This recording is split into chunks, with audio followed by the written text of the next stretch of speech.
क्या सीखा कि 9900 टाइम्स मैंने ये सीखा कि इस तरीके से बल्ब नहीं बन सकता। बाकी मेरे से बल्ब कब बन गया, वो तो एक ही बार में बन गया था, एक बार में। लेकिन 9999 टाइम्स ये चीज सीखी कि हाँ ऐसे तो बल्ब नहीं बन सकता। आया समझ में? सेम फेलियर का भी यही है। आप उसके अंदर एक चीज देख सकते हैं कि क्या कि अगर वो हो रहा है कह रहे हमें पास नहीं हो रहा, अरे भाई तू पास तो एक ही बार में हो जाएगा, लिखवा ले में से, तू पास तो एक ही बार में हो जाएगा। लेकिन जो तू फेल हो रहा है वो फेल तुझे क्या बता रहा है कि बस इस तरीके से मैं पास नहीं हो सकता। बात वो है। अब एक चीज याद रखना, जो नंबर ऑफ टाइम एग्जाम देके आ रहा है ना, अब आप उसका देखना जिसने बार बार एग्जाम दिए और जो एक बार में क्लियर हुआ, आप उसको पूछो, मे बी वो कहीं ना कहीं गड़बड़ हो जाएगा क्योंकि वो निकल चुका है। बात वो है ना? फिर अगर उसका माइंड पावर अच्छा है तो बहुत ही अच्छी बात है। Clear? Like this is of course a very negative step, shows the lack of positive thinking, falling in the examination is the not end of the world. क्या लगता है? ये सबसे आसान तरीका है कि हाँ मैं दुनिया से बच गया, अरे एग्जाम में फेल हो गया था यार, सुसाइड कर लेता हूं, सबसे अच्छा। क्या अच्छा? सबसे मूर्ख इंसान हो, सुसाइड कर लो, क्या है सुसाइड? बस भाई अगर तुमको ऐसा लग रहा है तुम एक एग्जाम में फेल हो गए तो तुम सुसाइड का सोच रहे हो, एक पल के लिए वो सोचो जब हमारे देश गुलाम था, कितने लोगों ने अपनी जान गंवा दी इस देश की आजादी के लिए। बराबर? तुम तो कुछ ये ऐसे डफर लोग हैं जो क्या कर रहे हैं, सुसाइड कर रहे हैं। क्यों? क्योंकि वो कुछ एग्जाम में फेल हो गए उसके लिए। कम ऑन यार, तुम एक बार फेल हो गए, 2 बार, 3 बार, 4 बार, कोई तुम्हारा गवर्नमेंट आके साथ घर पे थप्पा लगा के जाएगी कि ये फेलियर का घर है, कुछ भी नहीं करेगी। मैं वही बोल रहा, एक पल के लिए वो सोचो कि जिन लोगों ने इस देश की आजादी के लिए कितने ही बलिदान दिए, क्या वो लोग हार मारी जो तुम मान रहे हो? सोचो अगर उन लोगों ने उस टाइम पे हार मान ली होती ना, तो आज शायद आप और मैं यहाँ पर नहीं होते, कहीं ना कहीं किसी का काम कर रहे होते अंग्रेज के यहाँ पे। एक बार के लिए सोचना, क्या उस वक्त उन लोगों ने हार मानी थी जो आज हम लोग हार मान रहे? पूर्वज तो थे ही ना हमारे, वो भी हमारे ही पूर्वज है, कैसे हार मान ले? क्लियर? याद रखना ये चीज। Then furthermore many genius like Ramanuja and Einstein failed exams. इनके बारे में सर्च करना, रामानुज एंड आइंस्टाइन कैसे थे ये, इनके बारे में देखना। कोई बोलते हैं कि फेलियर की कोई हिस्ट्री नहीं होती, फेलियर ही एक हिस्ट्री बनाता है। देखना ये, failure is never final and success is never an end. Talk about your problems. ये चीज हमेशा याद रखो।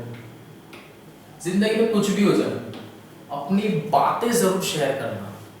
अगर कोई प्रॉब्लम है तो आपकी लाइफ में एक ऐसा पर्सन तो होगा कि जिससे आप अपनी बातें बोलो। सपोज अगर ऐसा कोई भी नहीं है, मेरा कोई नहीं है, मेरी कोई बात नहीं सुनता है, आप एक डायरी ले लो, उस डायरी में अपनी बात लिखो। बराबर? और इफ अगर चलो ठीक है डायरी में लिखना नहीं आता तो अपनी बातें या तो एक रिकॉर्डर में रिकॉर्ड करो, बोलो। मन से वो चीज जितनी निकलेगी ना, तब आपको थोड़ा हल्का लगेगी, हाँ मैंने किसी को तो बोला है। मे बी आप अपने मोबाइल में नोट में लिख दो या डायरी में लिखो, ठीक है, लेकिन अपनी प्रॉब्लम शेयर जरूर करो। May be you can think हाँ ये फिजिकल है, लिविंग थिंग है, नॉन लिविंग थिंग है। बहुत से लोग ऐसा है कि बातें करते हैं अपने बुक से, डायरी से, बहुत से, क्योंकि मेंटल स्ट्रेस ज्यादा हो जाता है। बराबर? Sorry. Now 7.2, here are some heading, match the heading with the 4 text A, B, C and D. चलिए, दिया हुआ है what is stress, sorry, now what is stress, taking exercise, cause of stress, developing hobbies, thinking positive, increasing flexibility, managing time and removing stress. Now let me see, here we have, now the first one is A, B, C and the D. क्या था A, B, C के अंदर? Most important बताया था आपको, most important, less important, and the C1 is the routine and the D1 is thinking positive. Clear? ये आपके major steps थे जो बताए थे। एक्सरसाइज, सॉरी, मेजरली हमने इसमें क्या देखा था, हमें 3 पार्ट्स में डिवाइड किया गया था A, B, C में, है ना? तो जो डी पोर्शन है वो तो एक अलग ही आपको नया दे दिया यहाँ पे, थिंकिंग पॉजिटिव के नाम से। बाकी आपका managing time, the first preference most important, second is taking exercise, sorry, and the last one is developing hobbies. Clear? चलिए next one, there are number of people who suffers from stress of a variety of reasons. Which of the four measures discussed in the text will you prefer to each? Also brief states your reason for making the choice. यहाँ पर आपको कुछ देखिए reasons बताए prefer कि number of reasons होते हैं stress के, like बताएंगे। देखो कैसे है, Hema is a quiet woman who lives alone in Delhi. Her family is in Indore.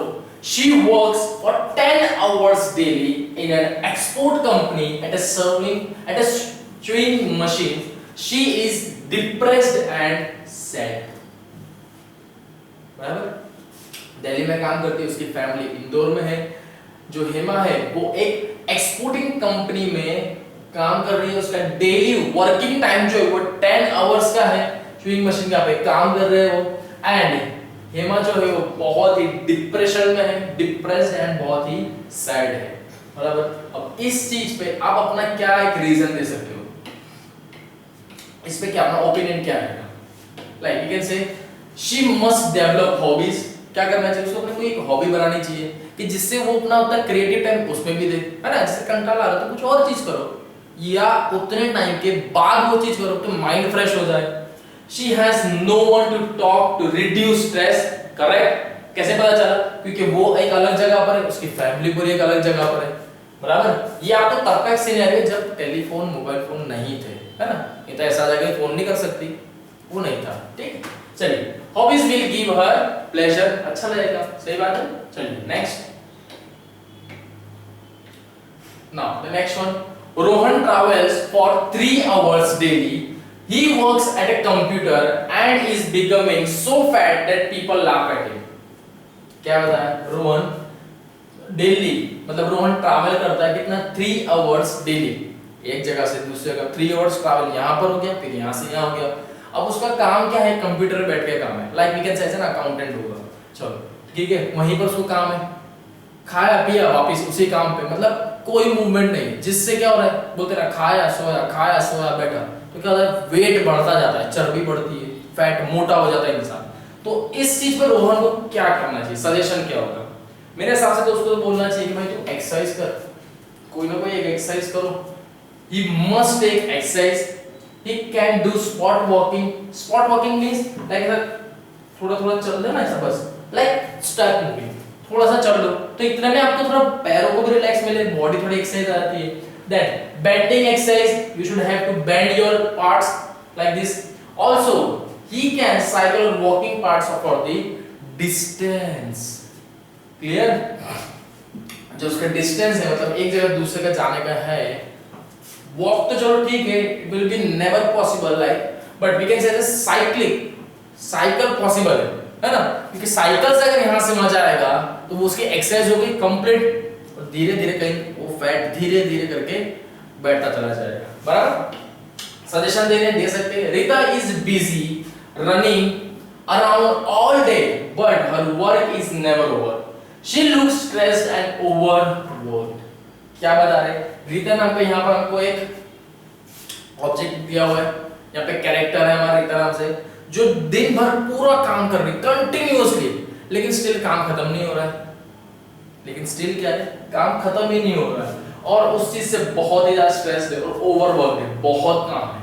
तो क्या सजेशन दोगे आप इसको? सजेशन क्या होगा इनके लिए? She must manage time better. क्या होना चाहिए? टाइम मैनेजमेंट, कि यार हर एक चीज का टाइम करो, ऐसा नहीं कि आधा काम यहाँ किया, आधा काम वहां किया, आधा वहां किया, तो ये तो ना आपका पूरा हो पाया, ना कंप्लीट हो पाया, ना बीच में भी रहा। तो टाइम मैनेजमेंट दो ना, कि कौन सा काम पहले आना चाहिए वो चीज दो, कि सबसे इंपॉर्टेंट कौन सा है, फिर उसके बाद फिर रूटीन। हाँ, फिर एक ऐसा है कि जो हाँ इन सबके बीच में अलग से काम कर सकते हो। टाइम मैनेजमेंट चाहिए इस जगह पे, बराबर? She must divide her work into A, B and C, which is A, B and C is an A indicates as an important and the B indicates less important, we can say as a 50-50%, है ना, and the C1 is a routine. And you can say also, right, we can see D like think positive, yes, that I can do it, like, okay. Now the last one is Rima has already failed twice. Twice means यहाँ पर 2 बार वो कोई भी activity जिसके अंदर fail हो चुकी है, she is sure she will fail yet again. ये सबसे बड़ी गलती, आपने पहले ही सोच लिया, 2 बार आप फेल हो गए, आपने तीसरी बार की अटेम्प्ट देने से पहले ही मन में क्या आ गया है, यार मैं तो फिर से फेल हो जाऊंगा, तो आप नहीं होते होंगे ना तो हो जाओगे। क्यों? क्योंकि आपने अपने माइंड को क्या बता दिया है कि मैं तो फेल हो जाऊंगा या फेल हो जाऊंगी, पहले से ही क्लिक कर लिया है। तो आप कितनी भी मेहनत कर लो, माइंड में एक जगह पर तो क्या है, यार फेल हो जाऊंगी। आपने वो 3 इडियट जैसे देखा होगा ना, उसमें वो उनका एक डायलॉग भी चलता है ना, वो देखो कोई याद नहीं आ रहा है लेकिन देखना उसमें ऑल इज वेल बोलते हैं ना, ऑल इज वेल, बस सेम वैसा ही। आप पहले से क्यों सोच रहे हो, हाँ उसकी जगह आप ये चीज यहाँ सोचते थे, नहीं अब तो मेरे से क्लियर हो जाएगा, 2 बार फेल हो चुकी, अब तो क्लियर होगा ही। एंड देखिए मेहनत करो, आपके अंदर से एक पॉजिटिव थिंकिंग आई कि हाँ मेरे से क्लियर करना है, मैंने सोच लिया और करके रहो, तो जरूर देखना कहीं ना कहीं आप वहां तक जरूर पहुंचोगे, बराबर। Then she tries to study for her exams, but it is so worried that she cannot concentrate. कहां से कंसंट्रेट होगा, क्योंकि आपने अपने माइंड को पहले ही एक चीज का ऑर्डर दे दिया है कि मैं कितनी भी मेहनत कर लूं मैं फिर से फेल हो जाऊंगी। तो आपका कंसंट्रेशन नाम का जो वर्ड है वो आपको कैसे मैच करेगा, पहले ही आपने ऑर्डर दे चुके हो कि मैं तो फेल हो जाऊंगी। कम ऑन यार, कोई चीज करने से पहले ही आपने सोच लिया, एटलीस्ट ट्राई तो करो, पहले वो चीज सोचो कि नहीं मेरे से हो सकता है, तब वो ट्राई करो, बराबर। मैं बोलता हूं कोई भी इस दुनिया में, आप जब छोटे थे, अभी आप चल पा रहे हो कि नहीं, चल पा रहे हो, चल के आप दौड़ रहे, गाड़ियां तक चला रहे, उस टाइम पे जब बचपन में आपने हिम्मत हारी थी, क्या ऐसा हो गया था कि ना चलते चलते गिर गया, नहीं अब तो नहीं चलूंगा, गिर गया मैं तो गिर रहा हूं, अब नहीं चलूंगा, तो शायद आज भी पलंग पे लेटे होते शांति से, बराबर। कोशिश करनी छोड़ी थी क्या, नहीं। तो एक बच्चे को जरूर देखना, इनफैक्ट अपना खुद का एक बचपन देख लेना, या पूछना पेरेंट्स से कि मम्मी कितनी बार गिरा था, बताएंगे बहुत बार गिरा है, लेकिन माइंड में ये चीज सोची थी तूने तब कि नहीं अब तो गिर रहा हूं, अगली बार भी नेक्स्ट टाइम भी गिर जाऊंगा, तो अब नहीं होता हूं मैं, बस। कम ऑन यार, उतने छोटे से बच्चे ने नहीं सोचा, तो आज तुम कौन सोच रहे हो यार, who the hell are you, बराबर। सेम ये चीज नहीं सोचनी चाहिए। चलिए then the next one is she must think positively। पहली बात, पॉजिटिव सोचना वीकनेस हो सकता है। communicating her feeling with their parents, teachers और friends will help her। help her means ऐसा नहीं कि ये लोग कोई suggestion they, but may be ऐसा होता है कि हम अपनी बात अगर किसी को शेयर करें तो बहुत अच्छा रहता है हमारे लिए भी, है ना। ऐसा कि हमने हमारी फीलिंग बताई किसी को, तो मे बी आपके पेरेंट्स एंड टीचर्स, आपसे जो एल्डर है वो आपको नो डाउट सजेशन जरूर देंगे, और उनका सजेशन आपकी लाइफ के लिए बहुत सही रहेगा, है ना। ऐसा है, आपको लगता है कि हाँ मेरे पीछे कोई सपोर्ट है, बराबर। सेम। चलिए तो यहाँ पे आपका चैप्टर नंबर 7 कंप्लीट होता है। ओके, हाँ chapter number 11 reading with understanding. Again इसके अंदर आपको एक पैसेज दिया होगा, सेम आपको उसी के रिगार्डिंग हमारी एक्सरसाइज भी दी है। चलिए now 11.1 section first, reading the following passage and answer the questions that follow. Restoring childhood. Girls in particular have no time for childhood. Much of the works that girls and the younger children do is carried out in a family group or a domestic setting. This is rarely perceived as a labor. For example, the concept of child serve aptitude implicitly excludes the domestic labor of a girls, although this may be full-time work detrimental to development necessary for survival and equally inescapable. In short आपको यहाँ पे क्या बताया जा रहा है, एक girls की रेगुलर लाइफ बताई गई है, ठीक है।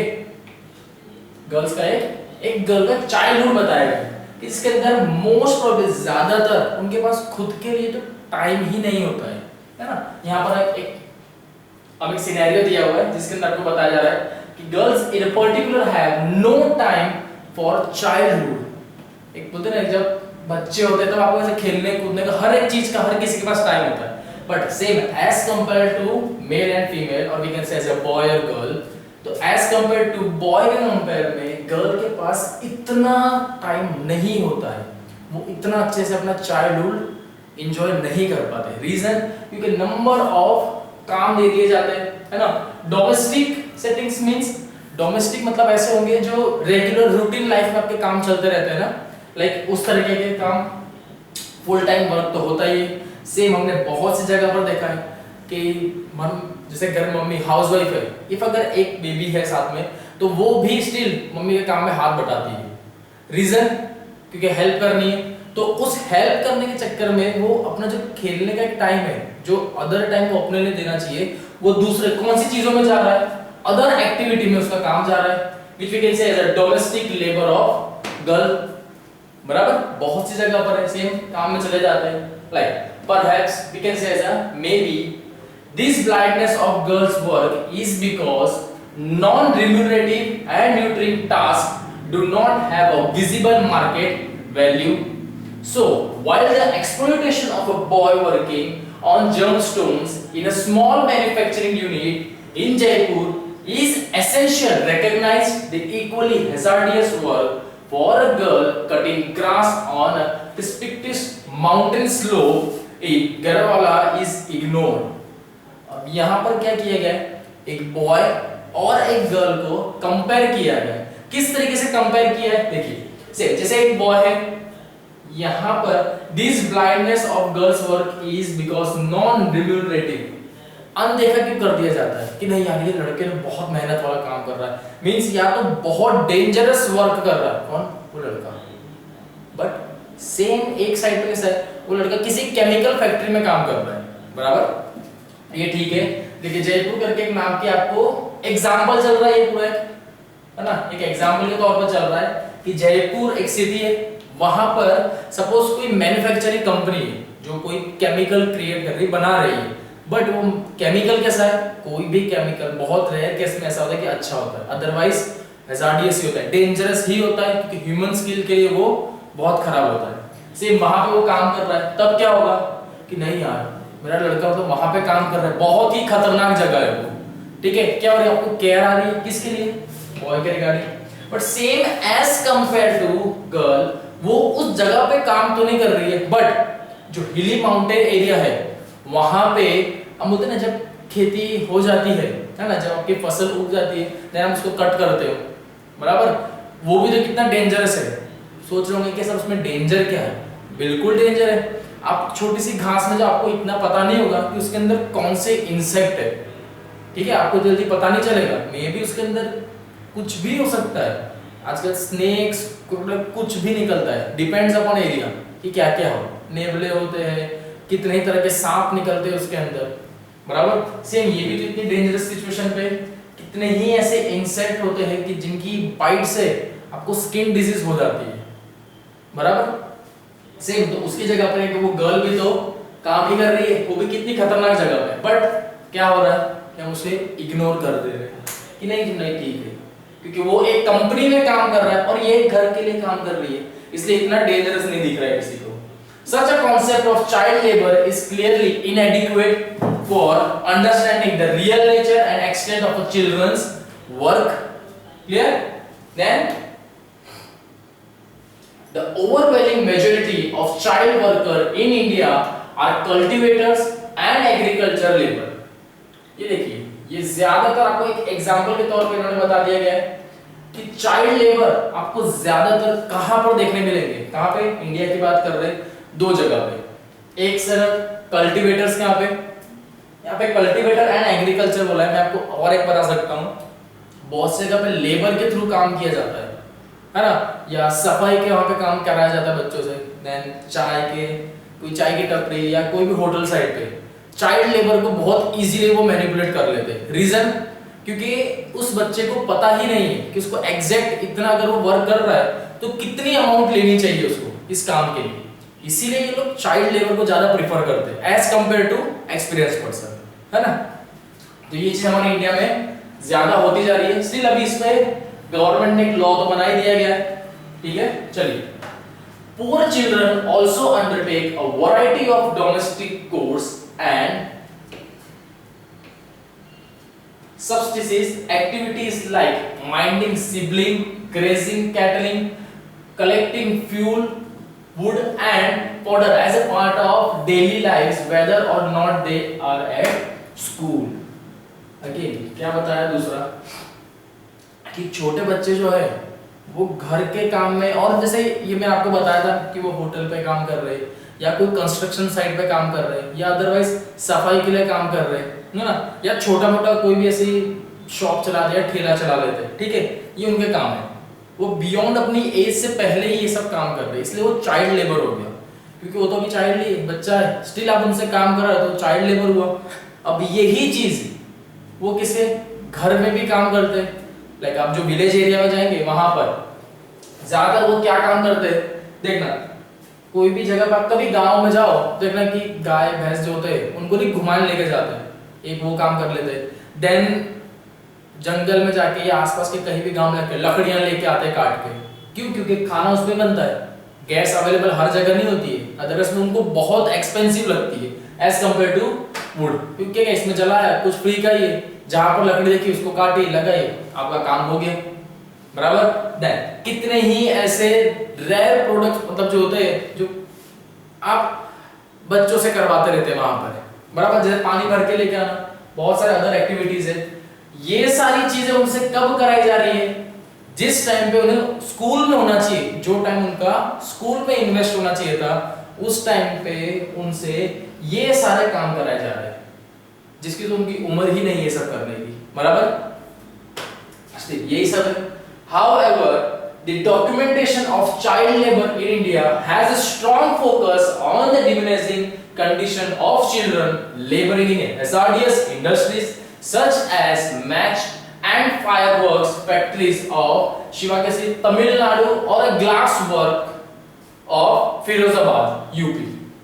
ये दो जो आपको एग्जाम्पल यहाँ पे बता दिए गए, ये जो नाम है ये एकदम सही है। यहाँ पे हम तो देखते हैं दिवाली में हमारे जो क्रैकर्स होते हैं वो कहाँ से आते हैं? मेनली तमिलनाडु, इसी फैक्ट्री में से होते हैं, और इस फैक्ट्री में जो काम करना लेबर है वो मोस्ट ऑफली चिल्ड्रन ही होते हैं। रीजन, उनको इतना पैसे देने ही नहीं है, उनको बोलो कि मैं तुमको थोड़े पैसे दे दूंगा और बदले में तुमको थोड़े में क्रैकर्स दे दूंगा, वो भी खुश हो जाते हैं कि हाँ यार बहुत है इतना, बराबर, इसलिए वो इन लोग को लेते हैं क्योंकि कम कीमत में अच्छे से काम करने वाले मिल रहे हैं। सेम दूसरे का ज्यादातर आपको ग्लास वर्क फैक्ट्री होती है ना, ग्लास वर्क फैक्ट्री कहां पर है? फिरोजाबाद, यूपी में। ग्लास वर्क फैक्ट्री मींस ये वो कंपनियां हैं जहां पर चूड़ियां बनती है ना, ठीक है, बैंगल्स बनते हैं, ये वो कंपनी, ज्यादातर यहीं पर आपको चिल्ड्रन देखने मिलेंगे। इनका काम यही होता है कि जो ग्लास बन गए उसको फिर वो डिजाइन करते हैं, दैट मींस कोई हार्ड डिजाइन नहीं होती है, उस गर्म कांच को वो पिघलाते हैं, देन एक शेप देते हैं।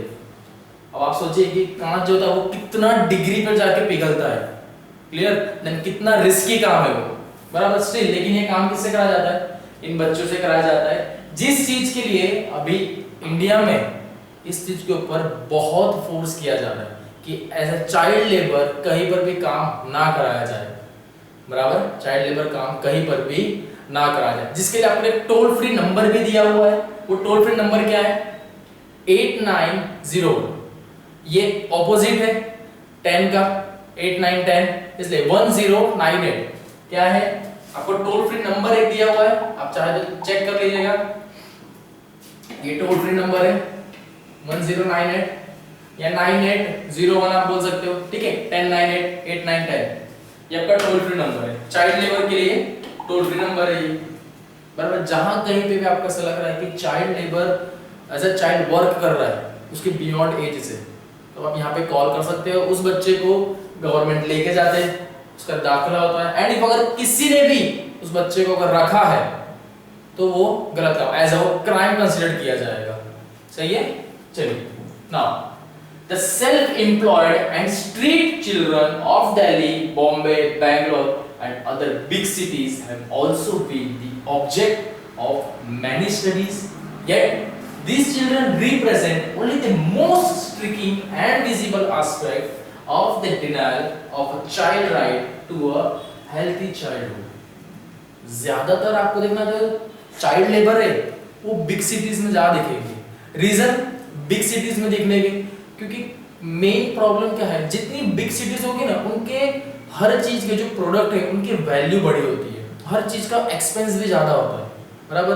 तो मे भी वहां पर ऐसा होता है कि कोई एक पर्सन है, उसकी अर्निंग जितनी कैपेसिटी है उससे फैमिली का जो फैमिली बराबर नहीं सरवाइव कर पा रही, जिसके वजह से क्या होता है कि फैमिली के जितने मेंबर है वो सब लोग अर्निंग चालू करते हैं ताकि एक अच्छे से उनकी जो लाइफस्टाइल है वो प्रॉपर वे में कंप्लीट हो जाए।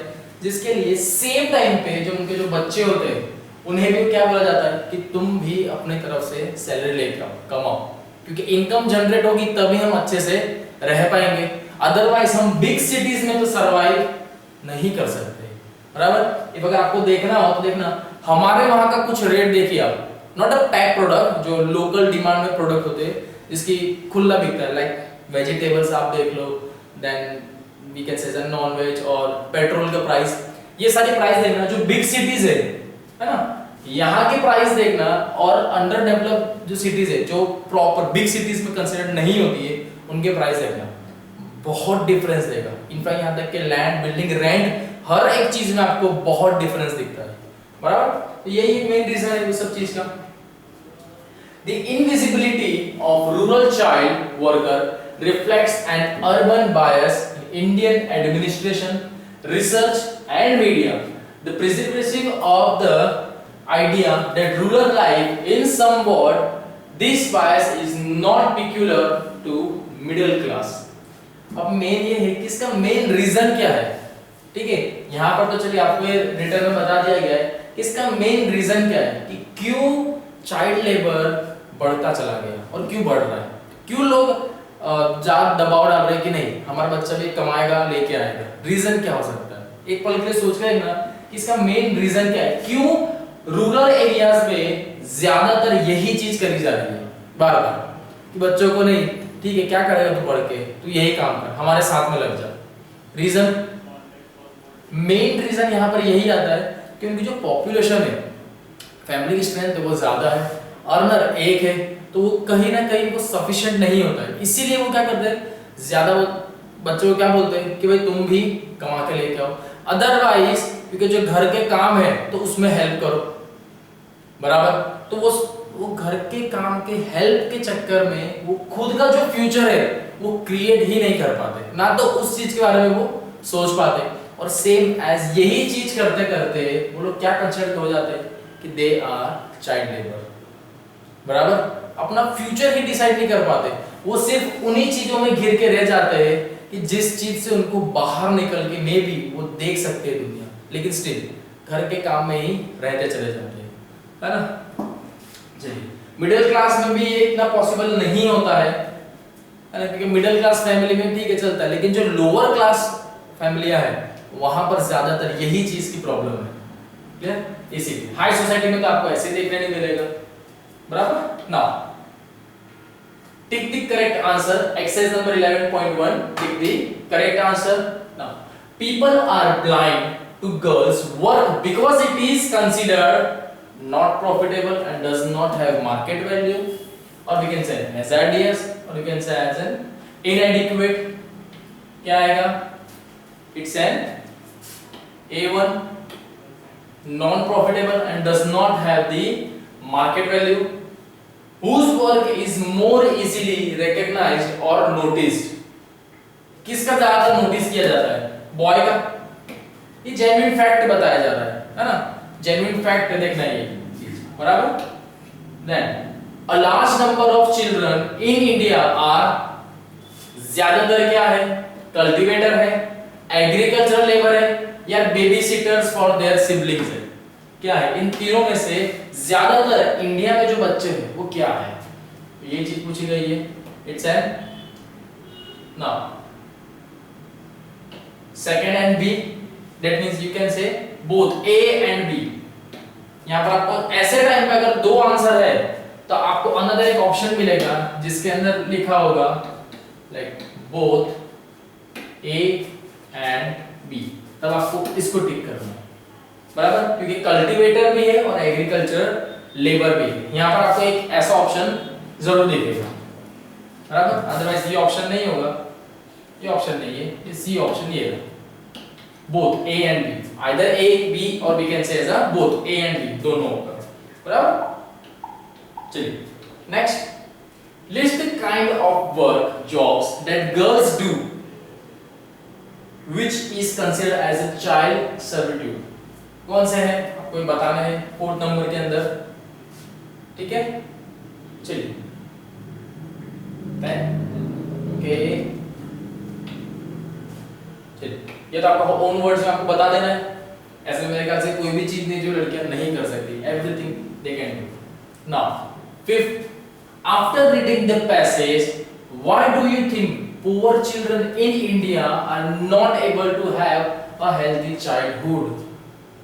रीजन क्या होगा, क्यों वो जो बच्चे हैं जो पुअर फैमिली से बिलोंग करते हैं, poor India are not able to have a healthy childhood, उनका जो बचपन है वो जैसे बचपन गुजरता है वैसा नहीं गुजर पाता। कारण, रीजन, ये चीज आप अपने ओन वर्ड्स में लिख सकते हो या तो अदरवाइज पैसेज में जो है आप उसको रीड आउट करके बोलो, है ना। लाइक वी कैन से क्या बोला जा सकता है, ये रहा, they spend most of their time doing various kinds of labour to earn.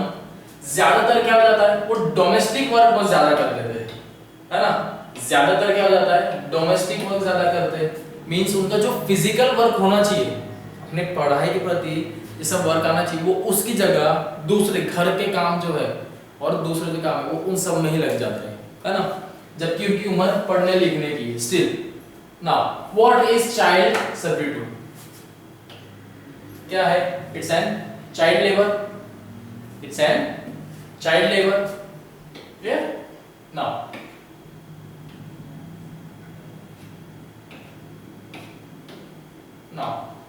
the sixth one, you have a baby like sister, brother, niece, nephew, banja, bhatiji, ठीक है, in your family who needs looking after, your aunt gets a 10-year-old girl or a boy from the village to look him after the baby. You know that it is illegal for hire anyone below the age of 14 for work. Write the points that you would rise to convince your aunt against hiring young children. In short क्या बताया गया यहाँ पे कि किसी की aunt है और क्या बेबी हुआ है, बेबी या girl, we can say girl और बॉय जो भी है, ठीक है। अब उस बच्चे को संभालने के लिए हम बोलते हैं ना कि ग्रैनी चाहिए, है ना, एक ग्रैनी हिंदी वाला आया चाहिए, तो उसके लिए क्या करेंगे, या उसने क्या किया कि एक बड़े को नहीं, एक विलेज में गई, वहां से किसी छोटे बच्चे को लेके आ गई कि भाई तू मेरे बच्चे का ख्याल रखना, बराबर, क्या रखना। बट ऐसे ये क्राइम है कि आप किसी 14 एज से नीचे अगर किसी को काम करा दे तो वो चाइल्ड में कंसीडर किया जाता है, and which is an illegal activity. क्या कंसीडर किया जाएगा, इनलीगल एक्टिविटी कंसीडर किया जाएगा। तो यही चीज आपको अपनी आर्ट को समझानी है, या आप ओन वर्ड्स में लिखेंगे यहाँ पे, ठीक है। चलिए then the next one become 11.2 section number 2 marketing of coconut products। क्या बताया गया नेक्स्ट में, marketing of coconut product. Then copra, आपको पता है कोपरा, आपने भी सुना ही है ना, कोकोनट के अंदर का जो पार्ट होता है उसको कोपरा बोलते हैं, है ना। चलिए, copra is primarily used for extracting oil। Clear, पता सबको, कोकोनट ऑयल आपको बहुत दाम मिलता है, आपको ऐसा खुला भी मिल जाएगा और देन पैकेट सैशेस में भी है। The country produces about 4.5 lakh tons of coconut oil, equivalent to about 6 lakh ton of mining copras। यहाँ पर क्या बताया गया है कि 6.9 लाख टन जो खोपरा होता है उसे क्रश करने के बाद आपको कितना ऑयल मिलता है, 4.5 लाख टन आपको ऑयल मिलता है। इन शॉर्ट समझिए, मतलब कितना था आपका एक्स्ट्रा, मतलब वेस्ट चला गया नहीं बोल सकते, लेकिन इतने में से तो मिला ही नहीं, है ना। कितना था टोटल, 6.9 लाख था,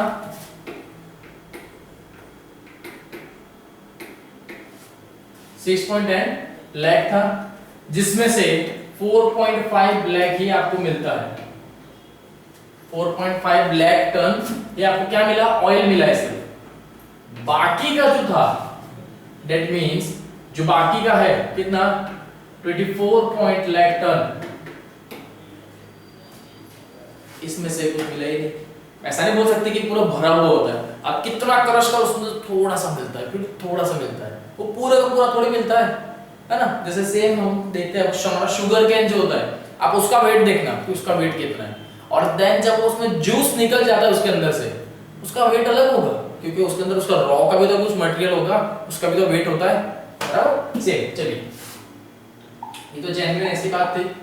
नाउ देन ज्यादातर आपको पता होना चाहिए कि कोकोनट के जो प्लांट्स है वो कहाँ होते हैं? साउथ साइड में सबसे ज्यादा मिलते हैं आपको, ठीक है। Tamil Nadu and Kerala, Tamil Nadu and Kerala account, not account, it's a coconut, it's a coconut for 90% of oil production.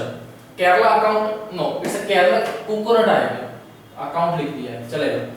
Tamil, that means you can say इस साउथ साइड से 90% ऑफ ऑयल प्रोडक्शन मिलता है हमको। कैसे? क्योंकि जो मेजरली कोपरास जो होते हैं कोकोनट, वो वहीं से प्रोड्यूस होकर ऑल ओवर इंडिया में डिस्ट्रीब्यूट किए जाते हैं। The usage of coconut oil as a cooking medium is confined to Kerala. अब साउथ साइड में जाएंगे तो आपको सारे चीज, मतलब ज्यादातर वहां पर जो खाना है वो कोकोनट ऑयल में ही बनता है। जैसे यूपी के साइड पे चले जाओ, यूपी बिहार, वहाँ पे सरसों का तेल का चलता है, बहुत जगह पंजाब साइड पे सोयाबीन का चलता है। हर जगह पर अलग अलग वैरायटी के तेल लोग यूज करते हैं, जिसको जहाँ पर जो प्रेफर करते हैं, बराबर। तो सेम ऐसा केरला साइड पे मींस साउथ साइड पे कोकोनट ऑयल के तेल ज्यादा प्रेफर करते हो, किस चीज में? कुकिंग के लिए।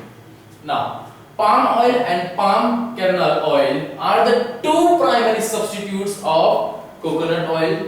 The former competes with coconut oil in the eligible oil segments and the latter in the non-eligible oil segment of the composition base. Same coconut oil में सही palm oil है। अब यहाँ पे palm oil prices are globally cheaper than the major eligible oil. क्या बताया जा रहा है? जो पाम ऑयल होता है वो किसके कंपेयर में बता रहे हैं? अदर्स जो ऑयल है, बाकी के अलग के जितने जो ऑयल है उसके कंपेयर में, बाकी पाम ऑयल कंपेयर बाकी जितने भी है उसके कंपेयर पाम ऑयल सबसे सस्ता आपको मिल जाता है, बराबर।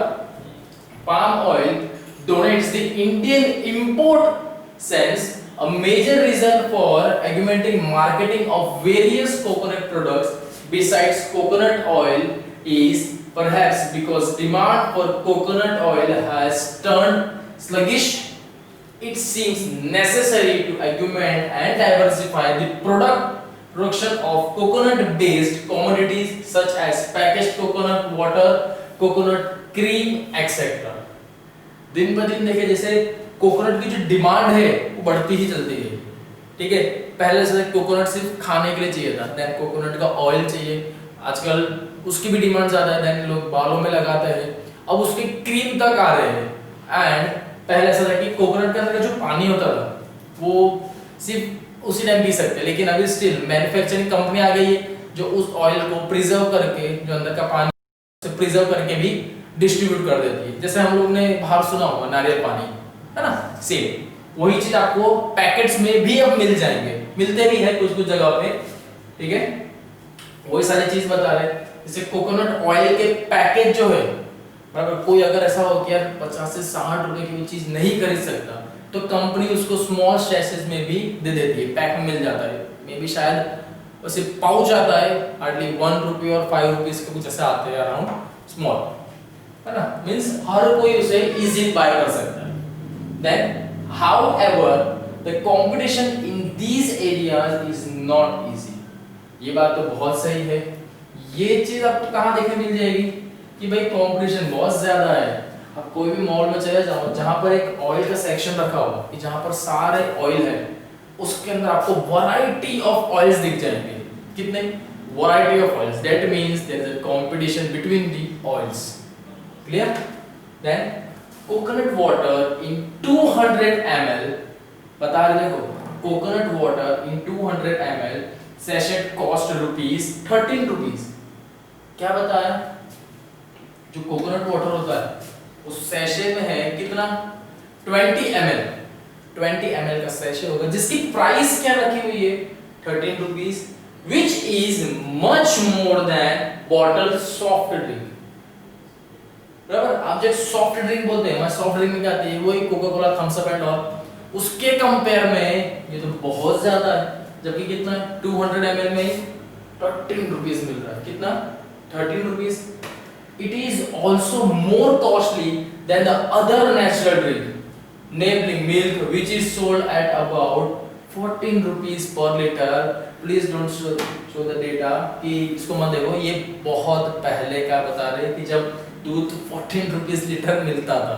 ठीक है, अब तो ऐसा कुछ भी नहीं है, मे बी शायद आधा भी नहीं आता है बराबर।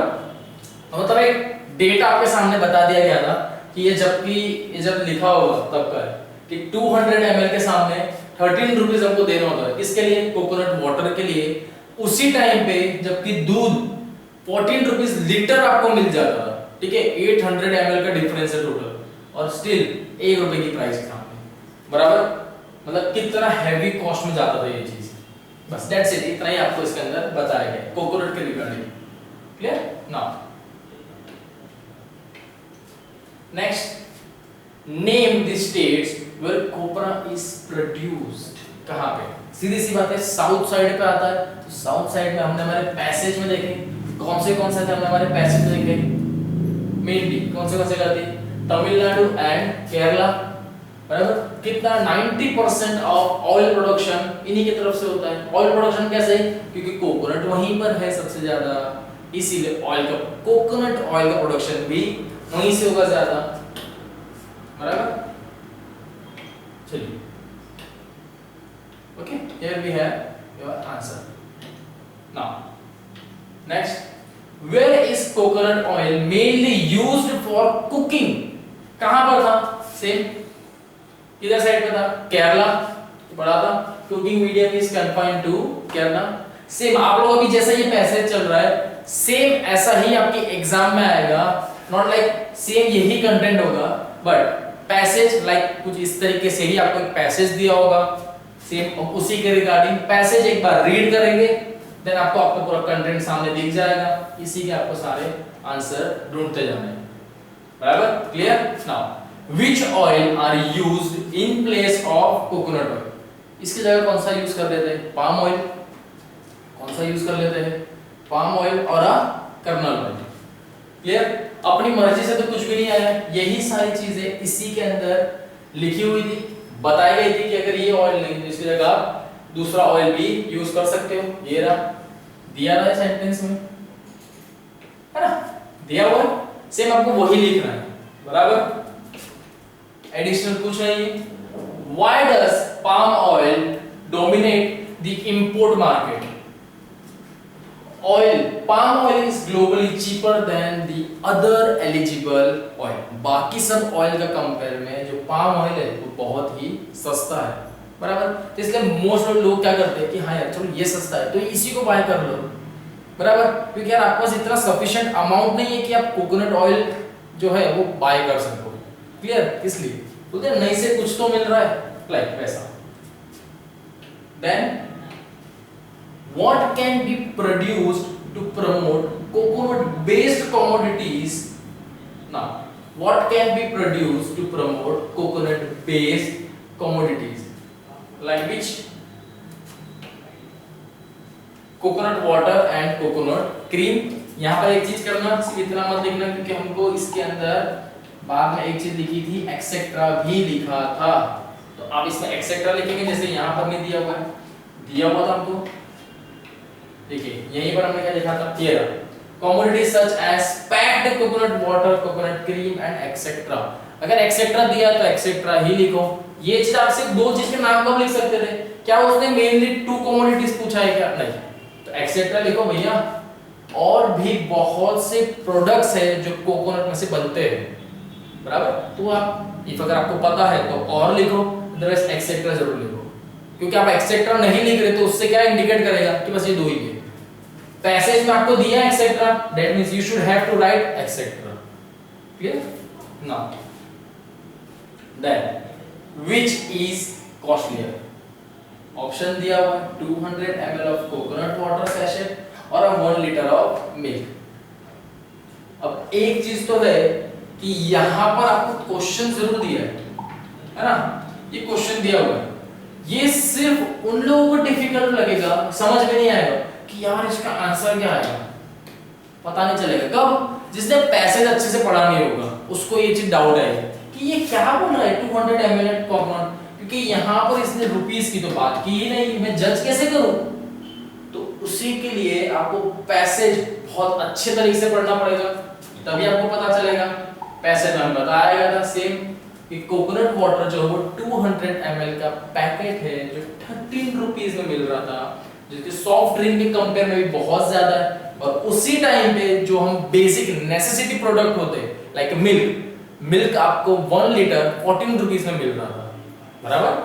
सीधी सी बात है। तो कौन सी चीज यहाँ पर क्या बोली है? विच इज कॉस्टलियर, कौन सा महंगा है? महंगा तो यही हुआ भाई, 13 रुपीस में 1200 ml मिल रहा है, 200 ml मिल रहा है और 1 लीटर मिल्क तो 14 रुपीस में मिल रहा है। क्लियर? यही चीज महंगी हो गई, बराबर? क्लियर? बस इसी तरीके से आपको अपने सारे पैसेज पढ़ने हैं और यही आपको एक्सरसाइज दी होगी, short and simple easy way में आप कर सकते हैं। बस पैसेज एक बार अच्छे से रीड कर लो। क्लियर? तो यहां पर आपका 11th चैप्टर भी कंप्लीट हो जाता है।